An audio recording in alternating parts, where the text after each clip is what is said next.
নমস্কার, আপনারা দেখছেন আপডেট বাংলা। খবরের প্রথমে দেখে নেব আজকের সংবাদ শিরোনাম। মমতার নির্দেশেই হলো সুরাহা, রাজ্যের 50 লক্ষ মানুষের জন্য সুখবর। দলের কর্মীদের তেজি ঘোড়া বানাতে কি দাওয়ায় দিলেন কেষ্ট। নয়া দুর্নীতির অভিযোগ নিয়ে মমতার বিরুদ্ধে সরব মোদী সরকার, জানুন কি নিয়ে সংঘাত। আইন ডিআই জোটে নেতৃত্ব দেবেন মমতা, সমর্থনে অখিলেশ, বিরোধিতা কংগ্রেসের। শুভেন্দুর বড় ঘোষণা, 2026 সালে বাংলাতে গোমাংস নিষিদ্ধ করা হবে।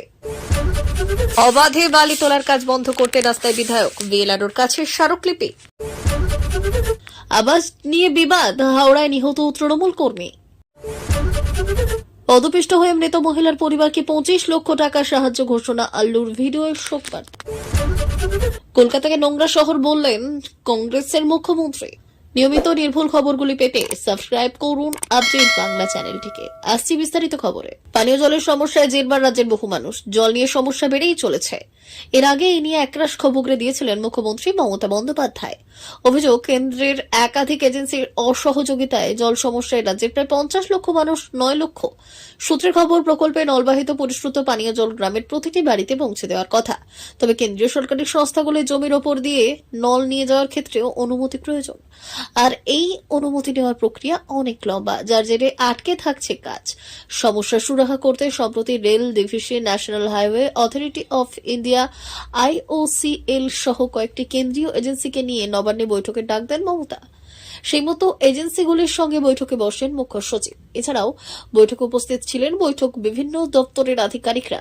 সূত্রের খবর, যেসব জায়গায় পানীয় জল দেওয়ার ক্ষেত্রে সংযোগের কাজ এখনও আটকে রয়েছে, সেই এলাকাগুলিতে সমস্যা মিটিয়ে দ্রুত ছাড়পত্র দেওয়ার জন্য মুখ্য সচিব অনুরোধ জানান।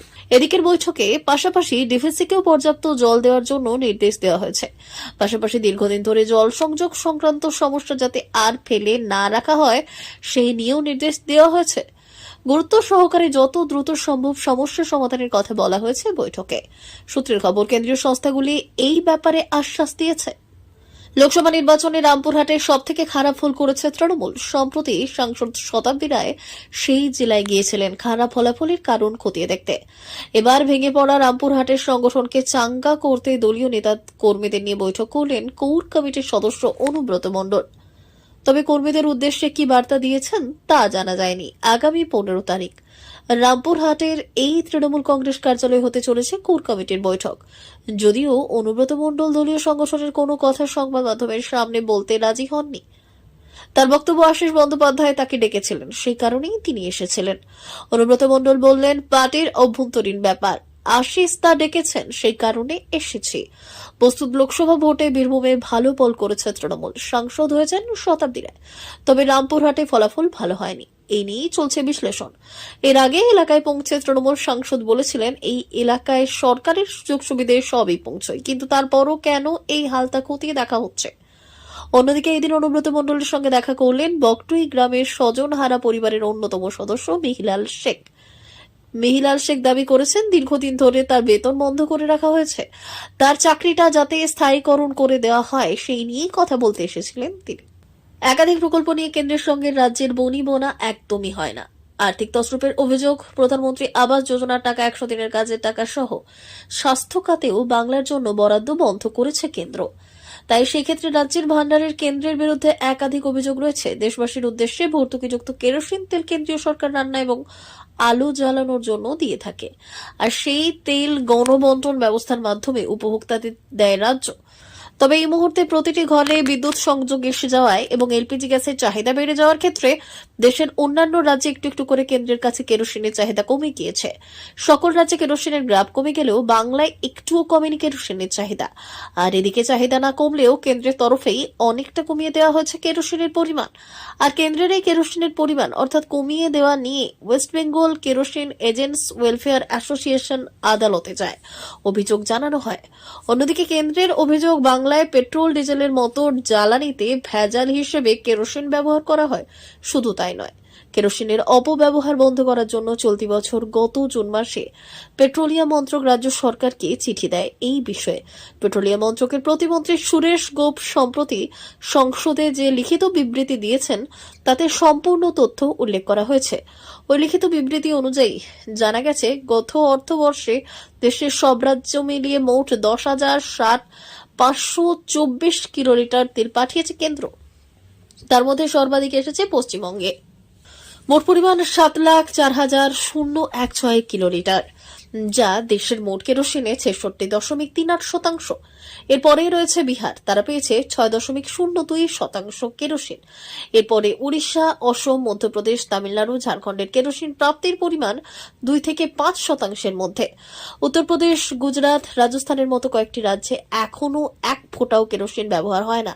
এদিকে পশ্চিমবঙ্গ সরকারের রিপোর্ট অনুযায়ী রাজ্যের খাদ্য দপ্তরের মাধ্যমে শুধুমাত্র রেশন কার্ড রয়েছে এমন উপভোক্তাদেরই নির্দিষ্ট পরিমাণে কেরোসিন দেওয়া হয়। কিন্তু পরিসংখ্যান সূত্র অনুযায়ী জানা গিয়েছে, 2016 সালের মে মাসে ভারত সরকার প্রধানমন্ত্রী উজ্জ্বলা যোজনা চালু করার পর দেশের সব এলাকায় গরিব মহিলাদের নামে বিনামূল্যে রান্নার গ্যাসের সংযোগ করা হয়েছে। সেখানে মোট উপভোক্তার সংখ্যা দাঁড়িয়েছে 10.33 কোটি। এমনকি দেশে মোট এলপিজি ব্যবহারকারী পরিবারের সংখ্যা 32.83 কোটি। আর এই এলপিজি সংযোগ পশ্চিমবঙ্গ সহ হয়েছে। আর সেই ক্ষেত্রে কেরোসিন ব্যবহারের প্রয়োজন অনেকটাই কমে যাওয়ার কথা। কিন্তু উল্লেখযোগ্য বিষয় হলো, এরপরেও এই রাজ্যে বেশ পরিমাণ কেরোসিন প্রয়োজন হচ্ছে। তাতেই উঠেছে প্রশ্ন। আর এই প্রশ্ন উঠতেই রাজ্যে বিরোধী দলের মধ্যে নানা বিতর্কের সৃষ্টি হয়েছে। এই প্রসঙ্গে রাজ্যসভার সাংসদ শ্রমিক ভট্টাচার্য শাসক দলের বিরুদ্ধে বড় অভিযোগ করেছেন। তার বক্তব্য, বাংলা পিছিয়ে রয়েছে ভাবলে ভুল হবে। সেখান থেকে বিপুল পরিমাণে কেন্দ্রের দেওয়া ভর্তুকিযুক্ত কেরোসিন বাংলাদেশে পাচার হচ্ছে অনবরত। দেশের বিরোধী জোট আইএনডিআই অর্থাৎ ইন্ডিয়ার ভিত্তিপ্রস্তর নাকি তারই হাতে তৈরি, কথা জানিয়েছেন তৃণমূল সুপ্রিমো মমতা বন্দ্যোপাধ্যায়। 2021 সালে বিধানসভা ভোটে রাজ্যে তৃণমূলের বিরাট জয়ের পর বিজেপির বিরুদ্ধে ঐক্যবদ্ধ জোট গড়ার ক্ষেত্রে সক্রিয় ভূমিকা নিয়েছিলেন তিনি। কিন্তু মমতা বন্দ্যোপাধ্যায় যতটা তৎপরতা দেখিয়েছিলেন, কংগ্রেসের তরফেও ততটা তৎপরতা দেখা যায়নি। আর এই জন্যই 2024 সালে লোকসভা নির্বাচনের সময় বিজেপি বিরোধী দলগুলি এক ছাতার নিচে এলেও তাদের মধ্যে দেখা গিয়েছিল ব্যাপক বোঝাপড়ার অভাব। আর সেই জন্যই একের পর এক বিরোধ এবং ফাটল সমানে সামনে এসেছিল। সেই বিরোধ মিটিয়ে নির্বাচনে জোট সফল করতে ভূমিকা নিয়েছিলেন তৃণমূল সুপ্রিমো মমতা বন্দ্যোপাধ্যায়। একের পর এক রাজ্যের বিধানসভা ভোটে ভরাডুবির পর প্রশ্ন উঠতে শুরু হয় কংগ্রেসের নেতৃত্ব নিয়ে। আর সেই সময়ে তৃণমূল সুপ্রিমো মমতা বন্দ্যোপাধ্যায়কে আইএনডিআইএ অর্থাৎ ইন্ডিয়া জোটের মাথায় বসানোর পক্ষে সমর্থন আসতে শুরু হয়েছে।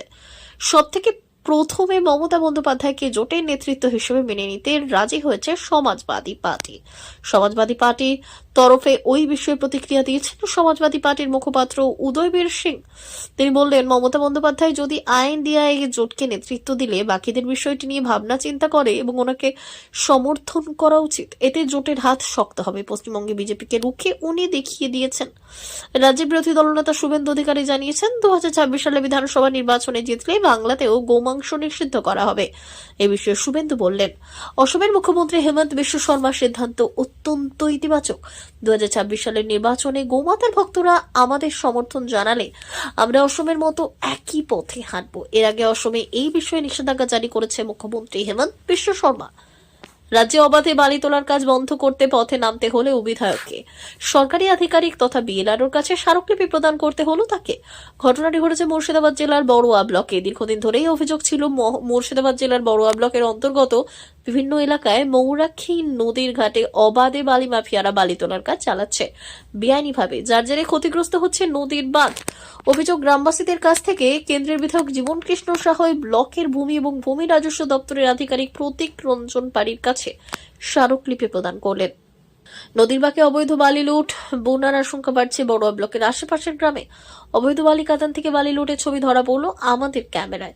মুর্শিদাবাদ জেলার কান্দি মহকুমা এলাকায় ময়ূরাক্ষী নদীর ওপর এইভাবে অবৈধ বালি তোলার কাজ হচ্ছে। চালান নিয়ে চলছে অবৈধভাবে বালি তোলার কাজ।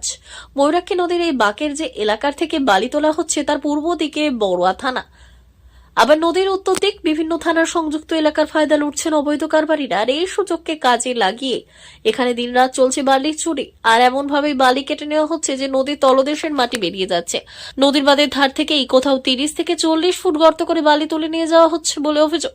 প্রশাসনিক সূত্রে জানা গিয়েছে, বড়ুয়ার সমস্ত বালি খাদানগুলি বন্ধ রাখা হবে। নদীতে গিয়ে সার্ভে করার পরই অনুমতি দেওয়া হবে বলে জানানো হয়েছে প্রশাসন সূত্রে। হায়দ্রাবাদে পুষ্পা টুর প্রিমিয়ারের গিয়ে পদপিষ্ট হয়ে মৃত্যু হয়েছে মহিলার। তার পরিবারকে 25 লক্ষ টাকা আর্থিক সাহায্য করবেন ছবির নায়ক আল্লু অর্জুন। শুক্রবার রাতে মূল ঘটনার দুদিনের মাথায় সমাজ মাধ্যমে একটি ভিডিও বার্তা পোস্ট করেছেন তিনি। সেখানেই জানিয়েছেন সাহায্যের কথা। সেই সঙ্গে ওই মহিলার পরিবারের সঙ্গে তিনি নিজে গিয়ে দেখা করবেন জানিয়েছেন আল্লু। বৃহস্পতিবার আল্লুর ছবি মুক্তি পেয়েছে। তার আগে বুধবার রাতে হায়দ্রাবাদের সন্ধ্যায় থিয়েটারে ছিল পুষ্পা 2 এর প্রিমিয়ার। তিনি নিজে সন্ধ্যায় থিয়েটারে গিয়েছিলেন। তাকে দেখতে প্রেক্ষাগৃহের সামনে ব্যাপক হুড়োহুড়ি হয়। ভিড়ে পদপিষ্ট হয়ে মৃত্যু হয়েছিল 35 বছরের এক মহিলার। আর তার সন্তানও এই ঘটনায় গুরুতর জখম হয়েছিলেন। এখনও হাসপাতালে তারা চিকিৎসাধীন। ঘটনার পর আল্লুর বিরুদ্ধে মামলা রুজু করেছে হায়দ্রাবাদ পুলিশ। শুক্রবার আল্লু সমাজ মাধ্যমে লিখেছেন, সন্ধ্যায় থিয়েটারের দুর্ভাগ্যজনক ঘটনায় আমি শোকাহত। এই কঠিন সময়ে শোকার্ত পরিবারটিকে অন্তর থেকে সমবেদনা জানাচ্ছি। এই দুঃখে তারা একা নন। আমি নিজে যাব তাদের সঙ্গে দেখা করতে। তাদের যে কোনো সাহায্য করতে আমি প্রস্তুত। এর সঙ্গে 3 মিনিট 47 সেকেন্ডের একটি ভিডিও বার্তায় পোস্ট করেছেন আল্লু। সেখানে তেলেগুতে তিনি ওই পরিবারকে অর্থ সাহায্যের আশ্বাস দিয়েছেন। মৃত মহিলার সন্তানের চিকিৎসার খরচও বহন করবেন তিনি, জানিয়েছেন অভিনেতা। হাসপাতালে এখনও তার অবস্থা আশঙ্কাজনক। ভিডিওতে আল্লু বলেছেন, আমরা ছবি বানাই যাতে মানুষ হলে গিয়ে সেই সিনেমা দেখতে পারে এবং আনন্দ করতে পারে। বিনোদনের জন্য আমাদের এই কাজ, কিন্তু তা করার সময় আরো সতর্ক, আরো সাবধান হতে হবে। ভক্ত এবং সিনেমা প্রেমীদের কাছেও একই অনুরোধ করেছেন অভিনেতা। উল্লেখ্য, বুধবারের ঘটনার প্রেক্ষিতে আল্লু, তার নিরাপত্তার দায়িত্বে থাকা টিম এবং সন্ধ্যায় থিয়েটারের কর্তৃপক্ষের বিরুদ্ধে মামলা রুজু করেছে পুলিশ। পুষ্পা 2 এর প্রিমিয়ারের আয়োজন সম্পর্কে পুলিশের কাছে সঠিক তথ্য ছিল না বলে অভিযোগ। এমনকি সন্ধ্যায় থিয়েটারে যে রাতে আল্লু স্বয়ং যাবেন তাও পুলিশকে জানানো হয়নি। আগে থেকে জানা থাকলে ভিড় নিয়ন্ত্রণে বাড়তি পুলিশ মোতায়েন করা হতো এলাকায়। প্রেক্ষাগৃহে কর্তৃপক্ষ অভিনেতার পর্যাপ্ত নিরাপত্তা এবং ভিড় নিয়ন্ত্রণের পর্যাপ্ত ব্যবস্থা করতে পারেনি বলে অভিযোগ। তেলেঙ্গানার মুখ্যমন্ত্রী রেভান্ত রেড্ডি কলকাতাকে ডাম্পিয়ার্ড বলে উল্লেখ করেছেন এবং তীব্র সমালোচনার মুখে পড়েছেন তিনি। একটি জনসভায় বক্তব্য রাখতে গিয়ে তিনি দিল্লি, মুম্বাই, কলকাতা, চেন্নাই, বেঙ্গালুরু এবং হায়দ্রাবাদের মতো 6টি প্রধান শহরের তুলনায় কলকাতার জীবনযাত্রা এবং স্বাস্থ্য ব্যবস্থাকে খারাপ অবস্থায় বলে মন্তব্য করেছেন। রেড্ডির এই মন্তব্য ঘিরে টুইটার এবং ফেসবুকে ঝড় উঠেছে। এক টুইটার ব্যবহারকারী পশ্চিমবঙ্গের মুখ্যমন্ত্রী মমতা বন্দ্যোপাধ্যায়ের কাছে রেড্ডির মন্তব্যের কড়া জবাব দেওয়ায় অনুরোধ জানিয়েছিলেন। তেলেঙ্গানা মুখ্যমন্ত্রী রেভান্ত রেড্ডি বলেছেন যে কলকাতা বিশ্বের বৃহত্তম ডাম্পিয়ার্ড। তিনি আমাদের প্রিয় শহরকে অপমান করছেন। দয়া করে তার বক্তব্যের সমালোচনা করুন। অন্য এক ব্যবহারকারী রেড্ডির মন্তব্যের তীব্র বিরোধিতা করে লিখেছেন, প্রধানমন্ত্রী নরেন্দ্র মোদীকে ট্যাগ করে লেখেন, রেভান্ত রেড্ডি কলকাতা শহরে অপমান করেছেন। দয়া করে এই বিষয়ে পদক্ষেপ নিন। কলকাতা শুধু একটি শহর নয়, একটি আবেগের শহর। কলকাতাকে শুধুমাত্র পশ্চিমবঙ্গ নয়, গোটা দেশের সংস্কৃতি, ইতিহাস এবং আবেগের কেন্দ্র হিসেবে দেখা হয়। রবীন্দ্রনাথ ঠাকুর থেকে সুভাষচন্দ্র বসু, এমন বহু মহান মানুষ জন্মস্থান এই শহরে। অথচ কলকাতার প্রতি রেড্ডির এই মন্তব্য মানুষকে আহত করেছে। রাজনৈতিক প্রতিক্রিয়া, তৃণমূল কংগ্রেসের নেতারা এই মন্তব্যের জন্য রেড্ডির ক্ষমা চাওয়ার দাবি তুলেছেন। রাজ্যের মন্ত্রী ফিরহাদ হাকিম বললেন, কলকাতা সম্পর্কে এমন মন্তব্য অত্যন্ত দায়িত্বজ্ঞানীর এবং অপমানজনক। রেড্ডিকে এর জন্য অবিলম্বে ক্ষমা চাইতে হবে। বিজেপি নেতারা যদিও এই বিষয়ে সরাসরি মন্তব্য করেননি, তবে তারা দাবি করেছেন যে এই ঘটনা রাজনীতিতে বিভাজন সৃষ্টি করছে। মমতা বন্দ্যোপাধ্যায়ের ভূমিকা, মুখ্যমন্ত্রী মমতা বন্দ্যোপাধ্যায় এখনো এই বিষয়ে সরাসরি প্রতিক্রিয়া দেননি। তবে রাজনৈতিক মহলে আশা করা হচ্ছে যে তিনি তাড়াতাড়ি এই বিষয়ে তার অবস্থান স্পষ্ট করবেন। রেভান্ত রেড্ডির মন্তব্য শুধুমাত্র কলকাতাতে নয়, বাংলার সংস্কৃতি এবং গর্বকে আঘাত করেছে। এই মন্তব্যকে কেন্দ্র করে সোশ্যাল মিডিয়ায় যে ক্ষোভের সৃষ্টি হয়েছে তা সহজে মিটবে না বলেই দাবি করা হচ্ছে। কলকাতার মানুষ তাদের প্রিয় শহরের প্রতি এমন অসম্মান সহ্য করতে প্রস্তুত নন। প্রিয় দর্শক, এখনকার মতো খবর এই পর্যন্তই। ধন্যবাদ।